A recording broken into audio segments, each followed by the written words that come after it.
अॼु असांजे हिन हलंदड़ मुआशरे में कई तरह जा माण्हू जेके दीन खां वाक़ुफ़ न आहिनि, उहे वीचारा कई मामलात खे नेकी सम्झी करे कनि था पिया।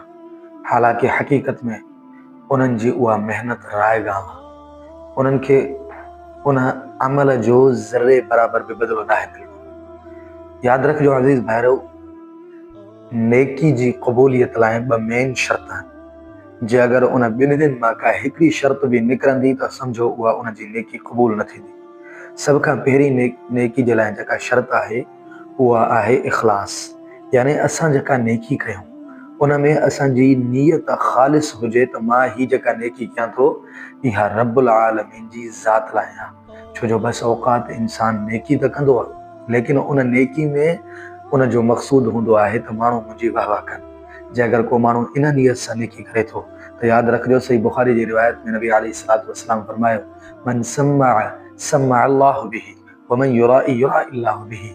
जे अगरि को माण्हू का नेकी करे थो, उन जो मक़सूद आहे त माण्हू ॾिसी या माण्हू मुंहिंजी उहा नेकी ॿुधी ऐं वाह वाह कनि। अल्लाह रब्बुल आलमीन उन जी वाह वाह त कराईंदो, लेकिन क़यामत जे ॾींहुं उन माण्हू जे बारे में फरमाईंदो, इज़हबू इलल लज़ीना कुंतुम तुराऊना फ़िद दुनिया, बदिलो वञी उन खां वटि जंहिंजे लाइ नेकी कंदो हुई। त नेकी जे लाइ सभ खां पहिरीं शर्त इहा आहे त नेकी ख़ालिस अल्लाह रब्बुल आलमीन जी ज़ात लाइ हुजे। नंबर 2, नेकी रसूलुल्लाह सल्लल्लाहु अलैहि वसल्लम जे तरीक़े ते हुजे।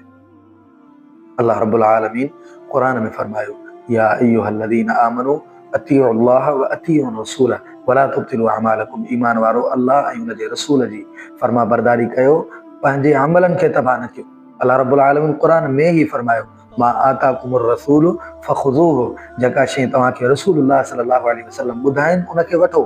वमा नहाकुम अन्हु फंतहु, ऐं जेका नबी अलैहिस्सलातु वस्सलाम जन रोकनि उन खां रुकिजी वञो। त इहो उसूल आहे, हिकु अमल जेको नबी अलैहिस्सलातु वस्सलाम नाहे ॿुधायो उहो इंसान कीअं थो करे।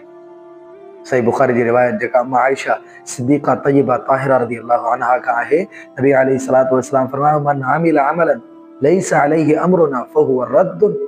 जेको बि माण्हू का अहिड़ी नेकी करे थो जेका असां न कई आहे, को बि माण्हू को अहिड़ो अमल करे थो जंहिंमें मुंहिंजो तरीक़ो न आहे, मूं उहो अमल ॿुधायो न आहे, मूं उहो अमल कयो न आहे, त यादि रखिजो नबी अलैहिस्सलातु वस्सलाम फरमायो उहो अमल मरदूद आहे, क़ाबिल क़बूल न आहे। इहे ॿ मेन शर्त आहिनि अज़ीज़ भाइरो। सभ खां पहिरीं इंसान जेका नेकी करे थो उन में इख़लास हुजे। नंबर 2, जेका नेकी असां कयूं था उन में ॾिसणो आहे त नबी अलैहिस्सलातु वस्सलाम इन खे कयो आहे या न।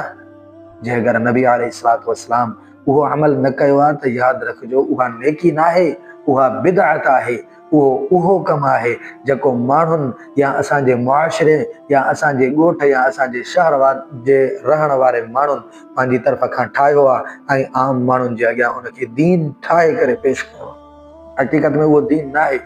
दीन त उहो आहे जेको नबी अलैहिस्सलातु वस्सलाम जो तरीक़ो आहे।